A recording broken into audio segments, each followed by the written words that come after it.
പൗരത്വ നിയമ ഭേദഗതി വീണ്ടും വരികയാണെന്ന വാർത്തയാണ് ഈ നിമിഷങ്ങളിൽ വന്നുകൊണ്ടിരിക്കുന്നത്. വളരെയധികം ഉത്കണ്ഠയുണ്ടാക്കുന്ന ഒരു സംഗതിയാണിത്. ഇന്ത്യയിൽ ഏറ്റവും ശക്തമായ പോരാട്ടം ഇതിനെതിരായി നേരത്തെ വന്നിരുന്നുവെന്ന കാര്യം നമുക്കറിയാം. എത്രയോ പേരുടെ ജീവൻ ബലിയർപ്പിക്കപ്പെടേണ്ടി വന്ന ഒരു സംഗതിയാണിത്.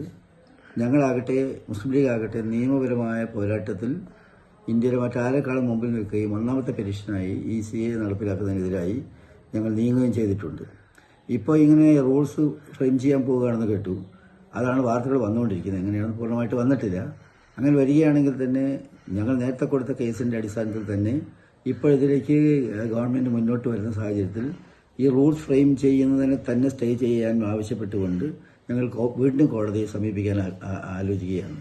മാത്രമല്ല, ഇതിനെതിരായിട്ടുള്ള പ്രക്ഷോഭം ഏത് വിധത്തിൽ, ഇതിനെതിരായിട്ടുള്ള പ്രതിഷേധം ഏത് വിധത്തിൽ കൊണ്ടുവരണമെന്ന് സമാന ചിന്താഗതിക്കാരായ ആളുകളുമായി ചർച്ച ചെയ്ത് ആവശ്യമായ നടപടികളും സത്വരമായി ഞങ്ങൾ സ്വീകരിക്കുന്നതാണ്.